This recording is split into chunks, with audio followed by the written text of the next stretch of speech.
Olá, tudo bem? Nessa segunda etapa da nossa conversa, estamos eu aqui e a Mariana, continuando falando de CRM, atendimento ao cliente. Só que agora nós vamos falar um pouquinho mais do ambiente de supermercados, de CRM, como é que ele acontece nos supermercados. Vamos falar um pouquinho sobre atendimento humanizado, saque e sobre o atendimento especificamente na loja física. Prepara o carrinho, prepara o ouvido. Exatamente, nesse ambiente que é um ambiente muito particular, que é o ambiente de supermercados. Hoje a gente vai conversar agora um pouquinho a respeito disso, né, Mariana? Vamos começar então lembrando uma coisa que você falou no bloco anterior, que 97% das vendas acontecem em loja física. Loja física. Isso. Então, a oportunidade de conhecer o consumidor de perto não tenha dúvida. Momento. Veja só, Mariana, eu costumo dizer o seguinte, que os supermercados, né, vamos falar bastante de supermercados, mas eles têm um privilégio, uma oportunidade de ser um espaço frequentado quase que diariamente pela mesma pessoa. Então, assim, quando a gente olha os indicadores, tem uma série de indicadores que a gente analisa nos programas de fidelidade, no CRM, em relação aos clientes. E um dos dados que eu tenho em mente, aqui um indicador que a gente sempre acompanha, qual é a frequência dos clientes na loja. E a gente tem em média, né, tem estabelecimentos, redes de supermercados que tem em média a frequência de 5 vezes no mês. 5 vezes no mês dá mais de uma vez na semana, né? Exatamente. Então, você tem aqueles clientes que vêm menos vezes, uma vez no mês, mas você tem aquele cliente recorrente e diário.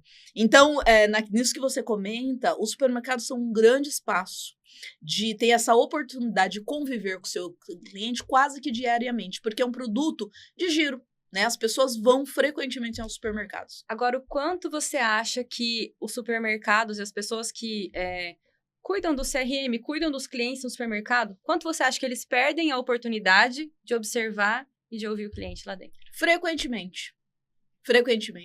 Porque, veja, claro que a gente sabe que na dinâmica de uma operação, de qualquer empresa, né, você acaba muitas vezes fazendo aquele trabalho de maneira mecânica, até eu diria, né? Então, a pessoa, ele é um repositor, ele tem que cuidar que as gôndolas estejam sempre ali abastecidas, né? Ele é um atendente, um operador de caixa, se a pessoa vê uma fila, ela fica preocupada em passar a compra o mais rápido possível por conta da fila, das pessoas reclamarem da fila. Então, todos ali na operação têm as suas obrigações e isso faz com que muitas vezes a gente fique desatento em relação ao cliente que está na nossa frente. Então, nós temos ali a pessoa, que é aquela pessoa que é um código, quando a gente analisa uma base de dados, mas aquela pessoa está na sua frente e muitas vezes você perde a oportunidade de gerar uma experiência diferente para aquela pessoa no momento em que você está convivendo com aquela pessoa. E o que a gente vê é muito assim, que essas pessoas que trabalham no supermercado, independente da área onde eles trabalham, eles são super receptivos ao que a gente pede, ao que a gente solicita, mas eles não costumam ser ativos, assim, eles não se antecipam, né, ao que a gente precisa. Então, assim, você, com a sua experiência de atendimento, de estudar o consumidor de fato, o que é que você observaria, estando no ambiente físico do supermercado, para entender a intenção de compra do consumidor e como você transformaria esses dados aí na sua cabeça em estratégias para melhorar o atendimento, melhorar as vendas, melhorar a frequência do cliente na loja? Vamos lá, isso que você falou é interessante. Tem 2 etapas, hein? Se prepare. Vamos lá, mas vou trazer isso para um cenário que é o seguinte, né? Eu, como consumidora, eu vou poucas vezes ao supermercado como consumidora. Agora explica o porquê. Porque quem faz compra na minha casa é o meu marido. O meu marido vai diariamente ao supermercado. E gosta, né? Exatamente, porque gosta, né? Porque compra aqui, compra ali, frequenta até mais de uma rede. Mas vamos lá, quando eu vou como consumidora no supermercado, eu não consigo ser 2 pessoas. Então, eu sou a pessoa consumidora, mas como consultora, eu também observo aquele ambiente, eu tô sempre observando aquele ambiente. E eu frequento mais de uma loja, muitas vezes, justamente para ver como é que são os comportamentos. E como visito também muitas lojas de clientes, eu fico observando esses espaços e dou feedback para os clientes também, né? Então, o que é que eu observo nisso que você falou? Você tem desde um atendente, quando eu falo de atendente de loja, são as diversas funções que tem dentro de uma loja, por exemplo, né? Que você vê que quando você adentra ao ambiente, a pessoa tá sorrindo, a pessoa tá te vendo, então você tem lá um segurança, isso começa por um segurança, né? Você tem o segurança, você tem as pessoas que você vai encontrando pelos corredores do supermercado, você tem a hora que você passa no caixa, que você tem um contato ali com o operador. E o que é que eu observo? Que muitas vezes tem algumas lojas que eu pergunto por um produto e já vou me sentir muito satisfeita se eu perguntar por um produto, em especial quando a gente vai numa loja que você não está acostumado a frequentar. Porque a disposição dos produtos, ela muda. É sempre diferente. Exatamente. Mesmo sendo da mesma rede. Exatamente, muda a disposição. E aí, eu chego ali, não consigo encontrar, não consigo localizar, assim, visualmente onde é que está o produto. Então, eu pergunto para o próximo atendente. Então, variáveis que eu vou analisar. Nossa, não seria legal se a gente tivesse, como se fosse um painel, assim, que eu colocasse lá parte do nome do produto, ele já me falasse, produto tal, corredor 5. Mas está sem estoque, vai repor na terça-feira. Não seria super legal isso? Ótimo. Isso que você acabou de falar, eu acho que seria um excelente exemplo de usar a informação para atender bem o cliente. Aí nós vamos usar a tecnologia para poder atender bem o cliente. Então, eu acho que esse é um bom exemplo. Mas voltando, quando eu tô ali, eu vou ver se eu tenho um atendente perto. Eu consigo visualizar algum atendente na loja? Então, beleza, se eu tenho um atendente perto, já é alguma coisa que me agrada. Eu pergunto para ela, onde fica tal produto? Aí você tem 2 comportamentos mais frequentes, que é o que eu vejo. É o comportamento da pessoa que fala, olha, fica no corredor de limpeza. Tá no corredor de limpeza. Ah, legal. E aí eu que vou atrás de encontrar o corredor de limpeza, né? Agora, eu já vi várias atitudes em que o repositor, por exemplo, ele para o que ele tá fazendo. E acompanha. E te acompanha até no corredor e ainda fala, olha, tá aqui o produto, precisa de mais alguma coisa? Isso.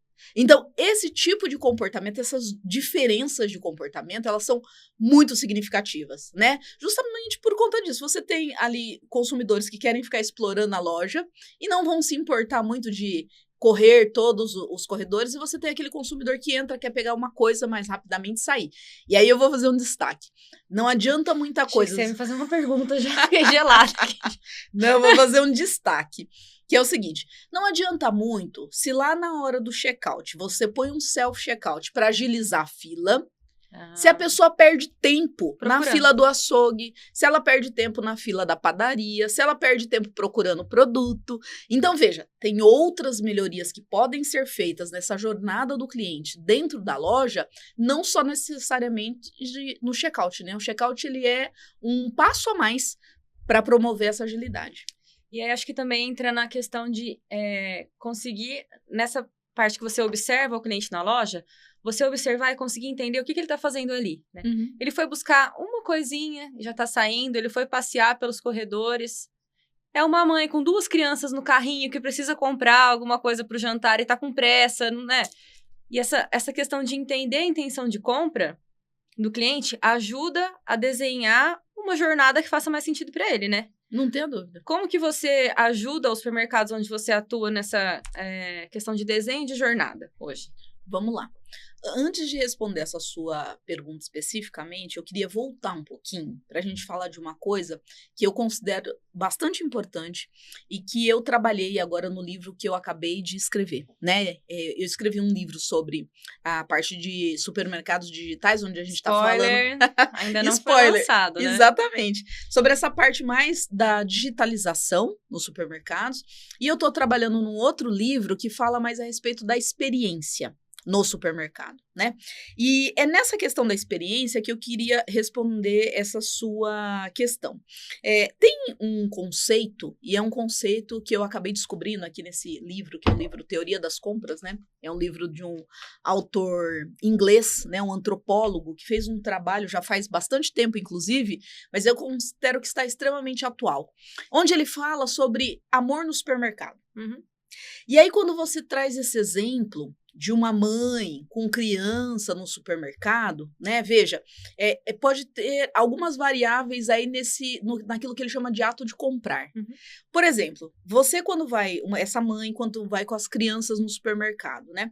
Pode ser que ela esteja ali numa jornada mais tranquila, Passeando. Momento de lazer com os Exatamente, filhos. até porque as lojas, hoje tem muitas lojas de supermercado que parecem um shopping center, né? São lojas grandes, tem muitos produtos, diversos setores, né?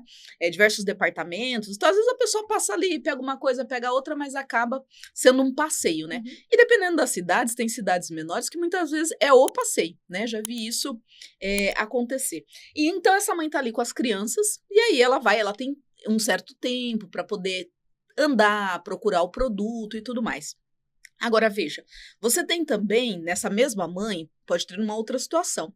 E eu acho interessante porque ali, quando essa mãe vai com a criança no supermercado, ela vai comprar produtos que interessam, que ela entende como necessários para aquelas crianças, que são alimentos mais nutritivos, mais saudáveis e coisas do tipo, mas muitas vezes essa criança também vai querer outros tipos de produto, né? E esse é um trabalho que é feito pela comunicação, né? Seja pelo próprio layout da loja, né? Hoje a indústria ela é muito eficiente no sentido de, a gente fala disso dentro do supermercado, que é de planograma, onde vai cada produto, a distribuição, o que está no campo de visão das pessoas. As minhas crianças vão comigo ao mercado para me lembrar de pegar os itens que elas querem que eu compre, porque senão eu esqueço, né? Exatamente. Mas elas vão junto para me lembrar. Exatamente. Então, veja, você nesse caso é o shopper, que o pessoal costuma dizer, é quem realiza a compra. Mas quem vai consumir não é você, muitas vezes. Então, quando a gente fala de jornada, a gente vai falar do que é tradicionalmente chamado de missão,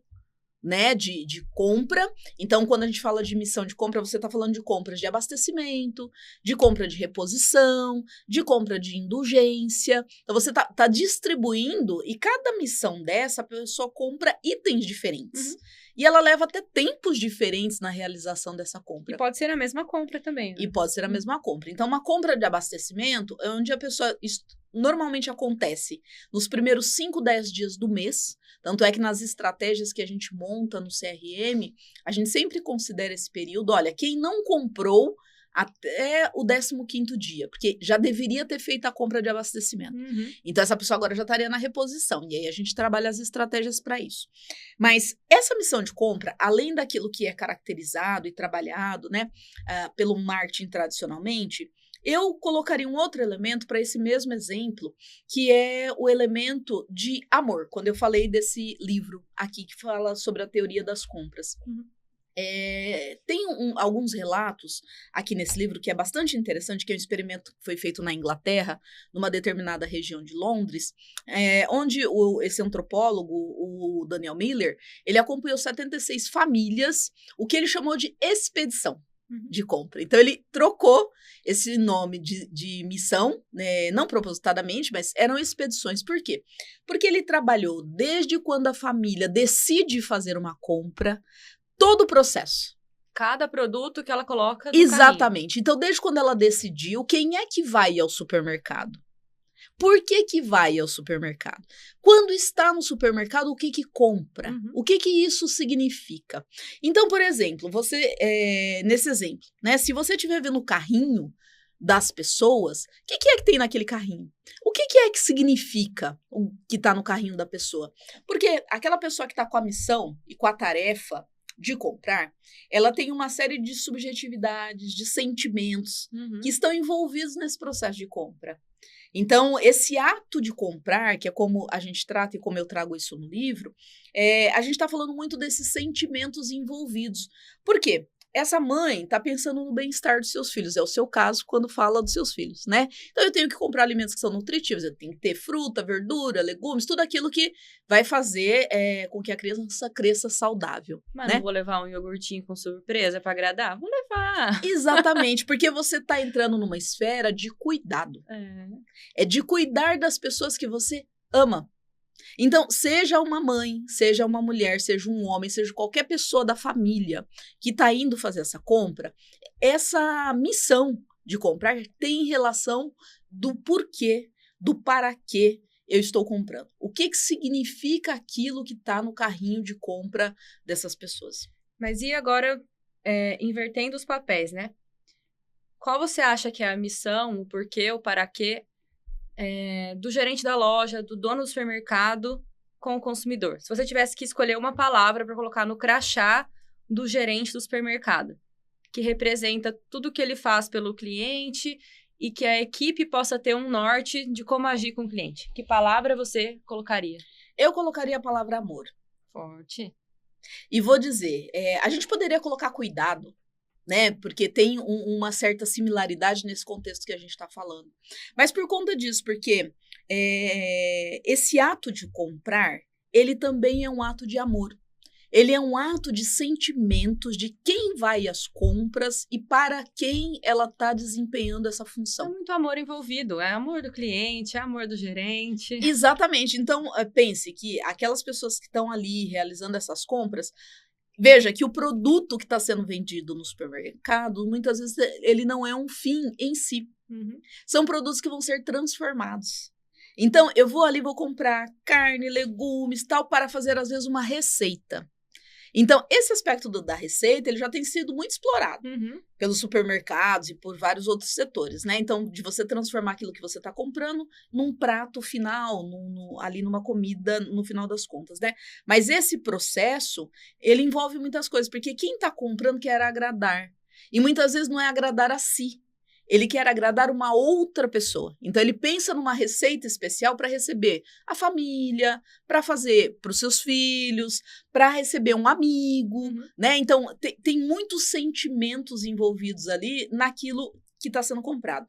Isso que você falou, que eu colocaria no crachá de um gerente de loja, por exemplo, a palavra amor, é porque como que a pessoa que está ali, né, numa loja física, por exemplo, né? Como é que ela tá vendo isso? Será que ela reconhece que aquelas pessoas que estão ali cotidianamente entrando na loja estão em um processo afetivo? Exatamente. E não estão num processo transacional. Então, é aqui onde a gente destaca que toda compra, a gente já sabe isso, fala isso recorrentemente, que nenhuma compra ou nenhuma venda ela é 100% racional. Mesmo que você venda no B2B, a pessoa que vai comprar o produto, né, um serviço ou coisa do tipo, é uma pessoa. Que então, tem sentimentos, tem impressões, exatamente, tem aquele... Exatamente. Então, muitas vezes ela compra um produto por o que aquela marca representa, como ela vai se sentir a partir do momento em que ela está vestindo aquela roupa, usando aquele produto, né? Tem o livro do Michael Solomon, que é uma das referências em termos de análise de comportamento, né? Que o livro é o comportamento de cliente e ele fala comprando, possuindo e sendo. O que nós somos a partir dos produtos que a gente adquire. E as marcas que entendem isso, e tem marcas que trabalham isso muito bem, né? Então, a gente sai muito do aspecto transacional. A gente vai para uma seara emocional. Então, quando uma empresa consegue atingir o seu cliente, o seu consumidor, na esfera emocional, ela tem muito mais condição de ser relevante. E quando que isso acontece? Vamos dar um exemplo, né? Você falou aqui do gerente da loja que vai estar com seu crachá escrito amor. Eu quero saber quando que essa questão do afeto, ela sai do quero fazer pro estou fazendo, assim, entendeu? Vamos lá. Tem uma palavra que eu acho que ela é chave, e eu estou trabalhando isso, inclusive, agora no livro, que se chama hospitalidade. E quando você fala de hospitalidade, você está falando do seguinte, como você está fazendo as pessoas se sentirem. Né? E até tem uma frase que é colocada nesse livro, mas não é do autor de um livro que eu estou lendo, que é o seguinte, que as pessoas vão esquecer o que você fez por elas, o que você falou para elas, mas elas não vão esquecer como você as fez se sentir. Então, todo mundo que trabalha com atendimento, e isso vale para as pessoas que trabalham no atendimento de um supermercado, que é como as pessoas estão se sentindo dentro das lojas, se sentindo na hora que elas vão realizar a sua compra. Exemplo, se na jornada, voltando para a questão da jornada, de um consumidor que iniciou sua jornada antes, então ele iniciou sua jornada quando ele foi impactado por uma comunicação, quando ele viu um outdoor, quando ele viu na televisão, quando ele recebeu um e-mail. Um produto da despensa dele. Por exemplo, em algum momento ele começou a jornada e decidiu comprar, certo? Então a primeira decisão que ele tem é onde ele vai comprar. Então, ele tem um processo de conscientização que ele precisa de alguma coisa e como é que ele vai satisfazer essa necessidade. Ele vai escolher um lugar para fazer a compra. Então, nesse processo de decisão, você já precisa ser lembrado. Você precisa ser considerado como um lugar, né? Ok, ele decidiu ir na sua loja por uma série de construções que você já fez antes, ou por uma experiência anterior, que foi boa, ou por uma questão de conveniência, a loja é perto, né? Então, tem vários fatores que a pessoa decidiu. Agora, a partir do momento em que ela ingressou, tudo vai fazer diferença. Então, como eu disse, desde o segurança da porta, desde se o carrinho estava disponível ou não, desde se tinha o produto ou não na prateleira, né? Se tinha fila ou não na padaria, no açougue, todo aquele circuito que o cliente fez, as pessoas que ela encontrou ao longo do seu processo, repositores, várias pessoas que ele encontrou. Como é que estava o aspecto dessas pessoas quando ela transitou dentro da loja? E para finalizar, quando ela passou no checkout, por exemplo. E se ela teve algum problema? Que ela precisou chamar um fiscal, que precisou chamar um gerente, como é que esse problema é resolvido? E aí, voltando no comecinho da nossa conversa agora, às vezes às vezes não, acho que na maioria das vezes a gente não coleta esse dado de quais problemas ela teve, de por que ela escolheu a sua loja, de quem resolveu o problema, de qual foi a velocidade de resolução do problema, né? A gente não tem esses dados, a gente fica sabendo o que aconteceu com o cliente quando dá um caos muito grande e ele aciona quem? Saque. Por aí, exemplo. qual é o estigma do saque, né? É um lugar de reclamação, é um lugar onde chegam as buchas, são as pessoas que não resolvem, que não têm poder de resolução. E aí, como que a gente muda, então, como que a gente poderia pensar numa outra forma do saque existir? Isso que você falou agora foi interessante, né? Pegando obrigada. Pegando essa perspectiva que você falou agora, sabe o que deveria chamar o saque? Ao invés de ser serviço de atendimento ao cliente, ele deveria chamar SPC. Serviço de problema do cliente. Por quê? Porque para o saque só vai o problema. Ou e então quando o saque... Pode continuar saque, mas a gente fala serviço de atendimento ao caos, né? Por exemplo. Porque ou só chega no saque os problemas, ou quando uma pessoa do saque vai retornar isso para uma loja, por exemplo, já fica todo mundo olhando torto porque sabe que vem algum tipo de cobrança, algum tipo de problema. Então, assim, como é que eu vejo isso, né, Mariana? É até interessante, porque eu vejo alguns clientes, né, mais de um cliente já comentou comigo, que gostaria de ter uma área de escuta social. Não só uma área, né? Gostaria de ter tecnologia, um trabalho de escuta social sendo feito em redes sociais. Por exemplo, e tem softwares que fazem isso, né? Você saber o que é que as pessoas estão falando. Sentimento, né? Relacionado sentimentos à escrita. Em relação à marca que as pessoas estão falando. Mas eu digo o seguinte, na loja física, por exemplo, e aqui no contexto de supermercados, que é o que a gente está trabalhando, você tem um cliente ali, falando ali. Então, quando você fala dessa questão de coletar, a questão que fica, isso eu tenho conversado com os clientes que eu atendo, é como que a gente está coletando a informação que vem da loja. Porque, veja, muitas vezes a informação que chega no saque chegou por iniciativa do cliente. Isso. Né? O cliente. E quando isso chega, muitas vezes chegou de uma forma extremada. Quando o cliente realmente ficou insatisfeito com alguma questão, e aí ele procura o saque para fazer uma manifestação. E aí essa manifestação ela é tratada, né? Mas agora ali na loja, primeiro, que muitas vezes eu tenho certeza, a gente já vê isso no cotidiano. As pessoas até fazem queixas, tem situações que acontecem com os clientes na loja, mas isso não é mapeado.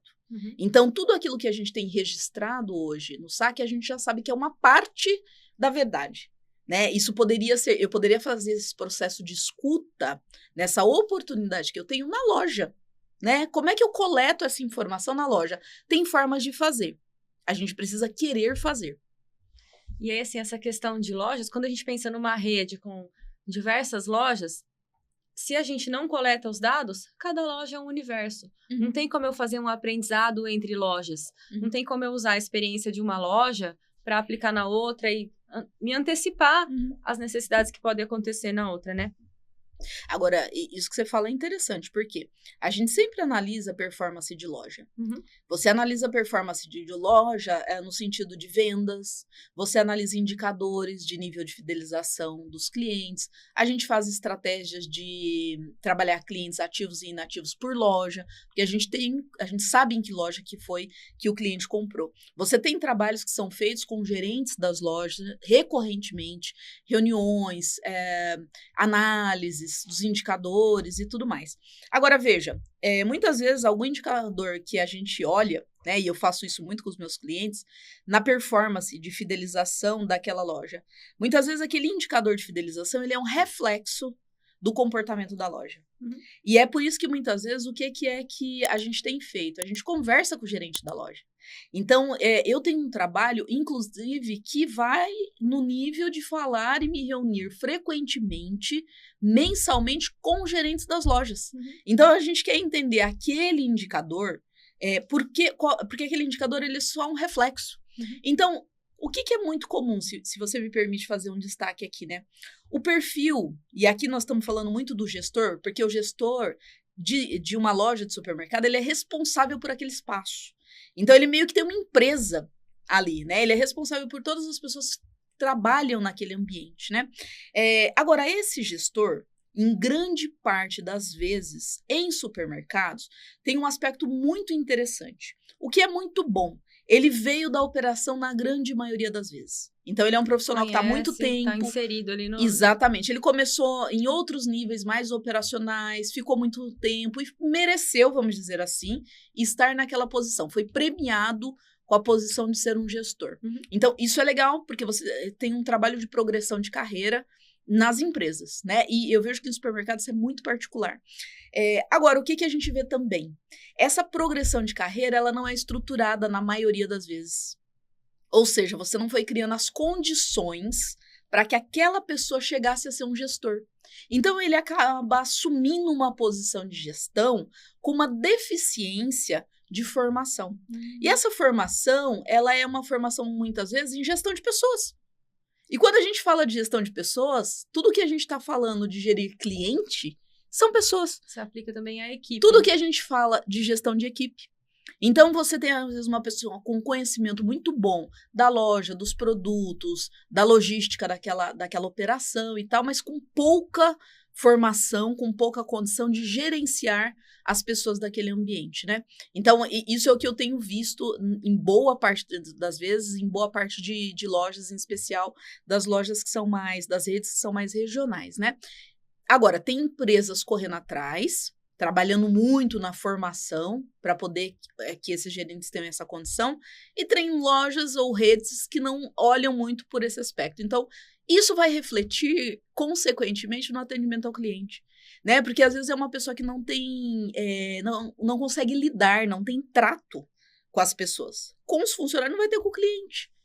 E aí também falando de atendimento do cliente e da satisfação do cliente, tem uma questão, voltando um pouco no que você estava falando antes, sobre indicadores, que alguns indicadores, eles não podem ser totalmente receptivos.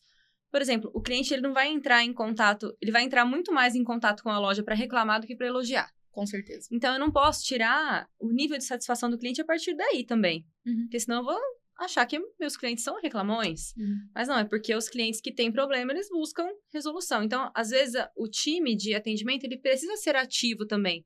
Ir atrás dessa informação que ele precisa, abordar o cliente para fazer esse tipo de escuta, né? E aí, acho que o saque, ele sobe um patamar, né? Ele passa do estágio de ser totalmente receptivo para fazer ações de contato, de resgate do cliente, de escuta ativa do cliente.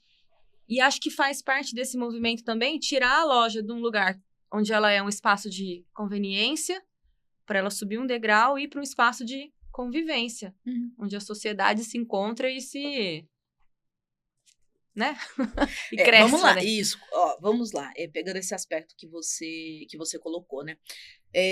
Todo o processo de aferição de qualidade, toda vez que a gente fala de um processo de aferir satisfação de cliente, você tem esse processo em 3 níveis, pelo menos, né?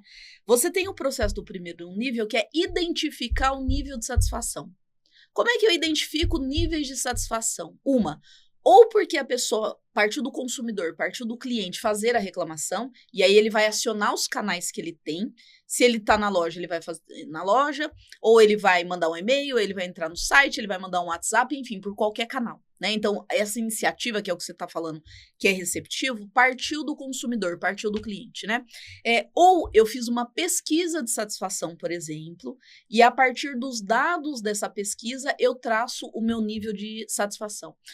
Num segundo nível de satisfação, eu vou resolver o problema. Eu vou trabalhar para solucionar o problema. Que é a reconquista. Né? Exatamente. E num terceiro nível, eu tenho o PDCA, que é o seguinte, eu vou pegar as incidências que eu estou tendo daquele tipo de problema e vou trabalhar a melhoria de processo, de produto e coisas desse tipo para poder... mitigar. Exatamente. Então, são esses 3 níveis. Quando a gente está falando aqui do saque, ele atua, em especial, em 2 esferas. Tanto na esfera da captação, seja porque ele foi provocado por uma iniciativa do cliente, ou porque foi o saque que fez uma pesquisa de satisfação. E aqui na pesquisa de satisfação, eu tenho um destaque que é o seguinte, você pode ter pesquisas que são tipo NPS, né, que são pesquisas mais simples, que você tem um volume maior de respostas, mas ela não traz toda a informação que você precisa. Porque são mais quantitativas, numéricas, né? Mais fácil de interpretar. Exatamente. Então, ela te dá um termômetro. Tanto é que você pode ver quando você responde a pesquisa, tem um termômetro, né? Ela te dá um termômetro. Tantas de respostas de clientes que estão satisfeitos, tantos insatisfeitos, os clientes que são neutros. E o seu nível é X. Exatamente. Né? E ele traz um porquê da resposta. Então, muitas vezes, no porquê da resposta, o cliente manifesta qual foi o problema que ele teve e por que ele deu uma nota baixa. Por exemplo, que é o cliente detrator, né? Agora, periodicamente, então você pode implementar uma pesquisa NPS para que ela seja recorrente e você tenha sempre o termômetro. E aí, o saque vai trabalhar nos seguintes aspectos. O cliente que é detrator, ele deu uma nota ruim e ele fez uma consideração. E aí, eu faço ativamente o processo de ir atrás do cliente e entender aquela manifestação que ele está fazendo. Agora, também cabe ao saque, em boa parte das vezes, nas estruturas que eu conheço funcionam assim, fazer uma pesquisa tipo CSAT, né? Onde você vai buscar um entendimento mais aprofundado do nível de satisfação daquele cliente. E aí entra muito o que você comentou anteriormente de ouvir o sentimento do cliente por trás das palavras que ele digitou ou por trás da voz dele no telefone, se for uma pesquisa no telefone, né? A pessoa que está conversando com o cliente estar preparada para isso, para interpretar o sentimento. Com certeza. Então, assim, hoje a gente tem softwares que fazem análise de sentimento. Então, você pega grandes volumes de dados baseado nas verbalizações, né? Porque o trabalho que a gente fazia antes era de ler as verbalizações e, a partir dali, fazer classificações. Eu fiz muito isso. Sério. De você ler essas verbalizações e criar ali a forma de fazer as classificações dependendo. Hoje você tem inteligência artificial, você tem vários softwares que fazem isso. Agora, os softwares e a inteligência artificial não vai efetivamente humanizar o atendimento. E é por isso que eu escrevi um artigo recentemente, eu falo disso, de atendimento humanizado versus atendimento humano. Né? Então, você pode ter uma análise de sentimento e trazer palavras-chave, né? Baseado nisso, fazer nuvem de palavras, baseado nas informações que estão sendo coletadas. Mas, por exemplo, quando você fala de um contato que foi feito por telefone, então, é o ser humano que está desse lado que pode interpretar melhor o outro ser humano que está do outro lado. Porque nós estamos falando muito de questões que são subjetivas. Quando a gente fala de um atendimento na loja, o olho no olho de 2 pessoas que estão conversando, não é só o que a pessoa disse, mas é a forma, a postura corporal dela, a forma como ela te olhou. Então, você vê ou não o nível de irritação daquela pessoa, não só pelas palavras que ela desferiu, entendeu? Mas pela presença. Acho que tem tudo a ver também com o que você comentou anteriormente sobre hospitalidade, né? Quando eu penso em hospitalidade, a primeira coisa que vem na minha mente é hotel. Então, a gente sente que quando a gente chega em um hotel, as pessoas que trabalham no hotel, elas querem que a gente seja bem atendido. Elas querem, acho que, antecipar as nossas necessidades, prover o que a gente precisa, né? E assim, eu queria um upgrade no supermercado também.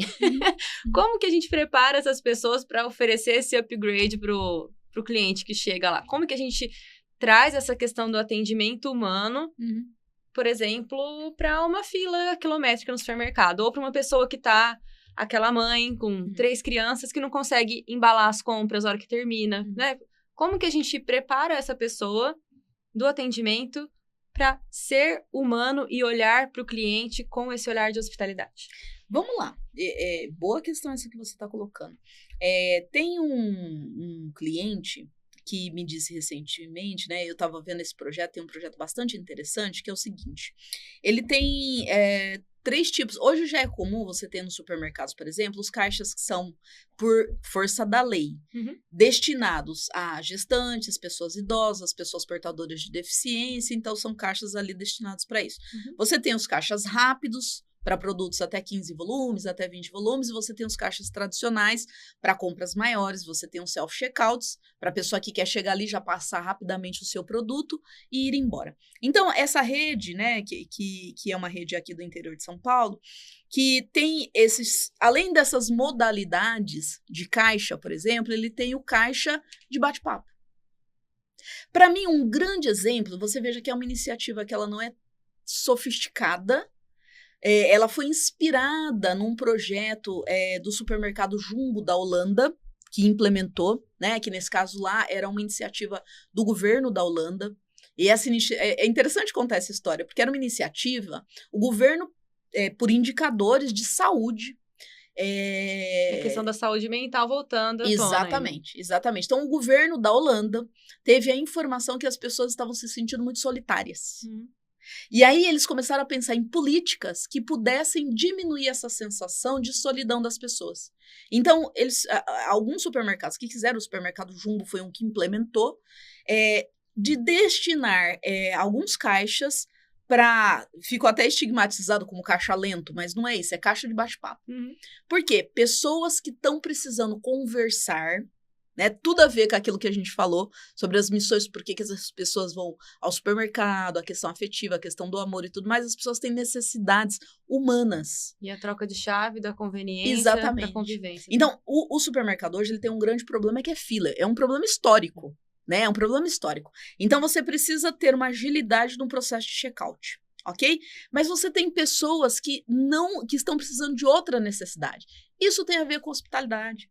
Isso tem a ver com afetividade. Isso tem a ver com você organizar a sua operação para poder atender necessidades diferentes. Jornadas diferentes. Exatamente. Tem uma coisa que tem me chamado muita atenção. Eu vejo muito hoje as empresas muito preocupadas com a geração Y, né? Com a geração Z, porque são nativos digitais, porque eles já nasceram sabendo operar, né, celulares, dispositivos e tudo mais, e tem essa necessidade, essa ânsia de se relacionarem de forma mais digital. E eu acho que faz todo sentido. As empresas têm que estar preparadas para se relacionarem com esse público. Só que tem um outro dado que eu acho que as empresas talvez não estejam se atentando tanto, que é o seguinte: em 2025, a população idosa ultrapassou a população jovem no Brasil. Né? São indicadores, já era previsto isso, e isso efetivamente aconteceu. Então, você tem que ter uma estrutura de atendimento preparada para as pessoas que vão viver mais, para as pessoas que são mais velhas, e que têm interações e devem estar inclusas no processo digital, né? Mas eu tenho usado até uma palavra para dizer que o supermercado, ele passa a ser um espaço de educação. Também. Supermercado educador. Olha a importância da retaguarda na tecnologia. Aí, né? Exatamente, porque quando a gente fala que o supermercado é um espaço de convivência, é um espaço de acolhimento, é um espaço de afetividade, né? Tudo isso é muito benéfico para a venda de produto também. Então, se eu me beneficio desse espaço que as pessoas frequentam diariamente, né, para oferecer e vender produtos, ele também tem um papel super importante nesse processo de educação digital.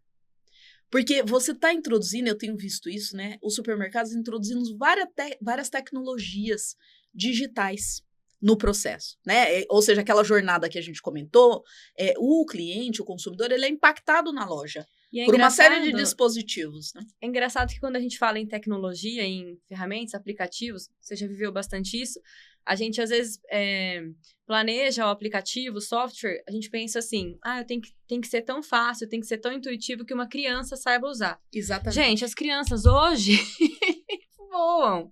Às vezes, né, quem tem mais dificuldade são as pessoas mais idosas mesmo. Você coloca um celular na mão de uma criança, ela sai mexendo. Às vezes, quem tem dificuldade é o idoso e não tá sendo visto como deveria, né, no processo. Só que veja uma coisa, né? Esse livro que eu escrevi, ele teve como pano de fundo a minha dissertação de mestrado, que eu defendi em 2024. E lá na dissertação, o que eu trouxe a partir de um estudo empírico, ou seja, eu fui às lojas, eu acompanhei a operação das lojas, além de todos os estudos, eu falei com o fornecedor de self-checkout, que foi o foco que eu destinei, eu falei com o gestor que produz software, eu falei com os gerentes da loja, eu ouvi os operadores de caixa, né? Então, eu consegui constatar que, sim, todas as pessoas de diferentes idades, de diferentes raças, de diferentes gêneros, conseguem interagir com aqueles dispositivos. No caso, o self-checkout. Agora, a forma como cada um interage é diferente. Então, eu observei em loco que pessoas mais idosas, sim, estão usando os dispositivos, mas têm mais dificuldade. O tempo que essas pessoas ficam na máquina é maior. E lá eu também trago no livro o relato dos operadores que prestam esse suporte, de dizer que eles são muito mais acionados, e eu vi isso acontecendo nas lojas, por as pessoas que têm mais idade. Elas têm mais dúvidas, elas não leem o que está na tela, então você tem um processo, um fluxo na tela, mas as pessoas não leem. Então, ela tem dificuldade ali na hora do processo. Então, ela se desafia a usar a tecnologia. E como a gente falou, que o supermercado é esse grande espaço de convivência, então, no livro eu estou trazendo, inclusive, algumas sugestões de iniciativas que os supermercados podem implementar para fazer com que esse processo de inclusão digital, educação digital, aconteçam nesses espaços. E o self-checkout é um ponto de contato. Agora, imagina assim, recuperar a senha num programa de fidelidade com o aplicativo. Super complexo. Se te enviar um código por SMS e você tem que digitar esse código na hora de recuperar a senha, super complexo, né? Então, assim, as empresas que trabalham com essa questão de atendimento têm que estar atentas nisso também, né? Qual é a jornada do consumidor pós-compra? Na hora que ele vai consultar os valores dos produtos que ele quer comprar, na hora que ele vai olhar o jornalzinho, se o jornalzinho for digital, né? Todos esses pontos, eles têm que ser contemplados também na estratégia. Não tenha dúvida. Isso que você colocou acontece na prática. Porque quando a gente implementa um programa de fidelidade, nos supermercados, por exemplo, o que todo mundo deseja, sonho de consumo, é você ter o aplicativo do supermercado. Né? Então, já começa por aí. Todo mundo implementando, você imagine quantos aplicativos você tem no seu celular. Mas aí o que acontece? Nesse processo, você tem que fazer um cadastro, certo? Por mais simplificado que seja o cadastro, ele exige um passo a passo, algumas necessidades. Como confirmação de identidade. Confirmação de identidade, por exemplo. Então, o que tem acontecido nas operações que a gente sempre instrui? Quando você está nesse processo de implementação, você tem que ter alguém do atendimento ajudando o consumidor. Então, você vai ter aquelas pessoas que vão baixar o aplicativo, vão fazer tudo sozinha, só que você tem que ter no balcão de atendimento alguém que saiba que o programa está sendo implementado, saiba detalhes, que tenha a paciência e a disposição de ajudar quem precisa. Isso. E depois, no cotidiano, essa pessoa continuar utilizando. Então, essa máxima que você colocou agora aqui, a tecnologia ela tem que ser tão sofisticada que uma criança consiga usar. Não, ela tem que ser tão sofisticada que qualquer pessoa consiga usar. Não é? Então, isso é uma coisa muito, muito interessante. Agora, veja, eu queria, assim, voltar, né, para a gente já ir aqui encaminhando nas nossas considerações, eu queria voltar um pouquinho naquilo que a gente falou sobre o saque, né? Eu tenho, não vou dizer que isso é uma nostalgia, mas eu acho que é um exemplo que vale a pena ser relembrado quando o Pão de Açúcar, né, que o Pão de Açúcar acaba sendo uma referência para todo o varejo alimentar. É pioneiro, né? É pioneiro, né? Muitas vezes a gente vê assim, não, mas os programas de fidelidade tem algumas coisas que o Pão de Açúcar faz que são muito legais, são de fato, foram pioneiros, né? Mas teve uma época, lá pelos anos de 1996, que a Vera Jean Grande foi contratada como ombudsman no Pão de Açúcar. Ainda né? existe esse ombudsman? No Pão de Açúcar não existe mais, e quase não existe mais no Brasil, e aí é uma outra discussão para saber por que o ombudsman não foi para frente no Brasil, mas é uma discussão muito boa. Mas o que era interessante, né? Quando esse papel foi implementado no Pão de Açúcar, qual que era o grande objetivo? Ela tinha autonomia para entrar na sala do presidente do grupo quando ela quisesse, para trazer uma questão de cliente. Olha. Para resolver uma questão de cliente. Que saque que tem isso, amigos. Exatamente. Então, veja, os saques hoje, eles são uma evolução, vamos dizer assim, ou eram para ser, do papel do ombudsman. Só que o saque ele acabou se tornando um processo digitalizado, automatizado, daquilo que deveria ser um relacionamento humano.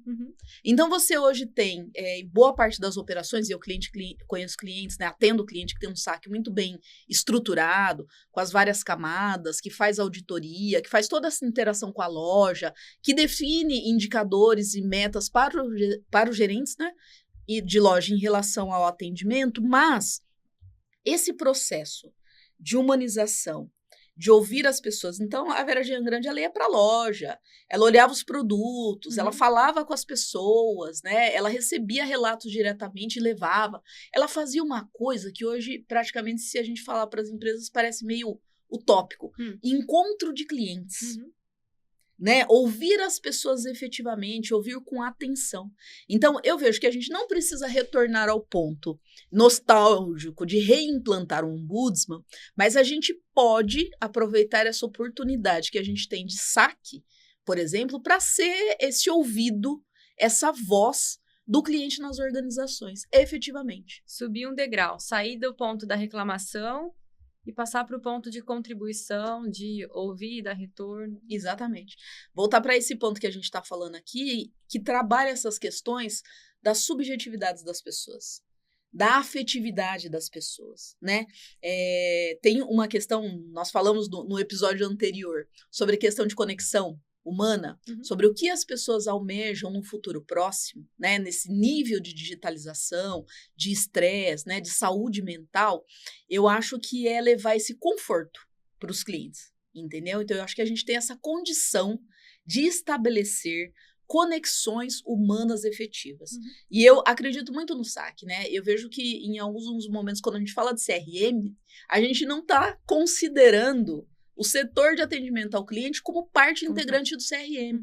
A gente está falando só do CRM como transação, como campanha. Eu ia falar agora, CRM não é campanha, né? CRM é cuidar do cliente. Exatamente. A gente não recebe só campanha. Exatamente. Então, assim, eu acho que esse é o recado, né, que a gente pode deixar aí como contribuição, né, dentro desse espaço de supermercado.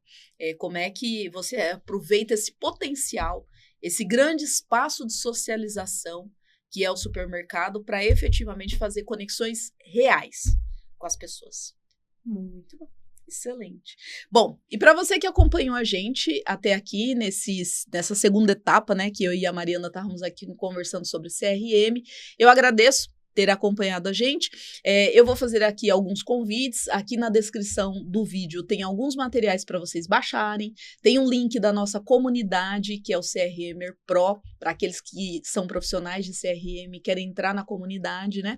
Tem o link da Masterclass, que a gente fez outro dia e que ficou muito bacana.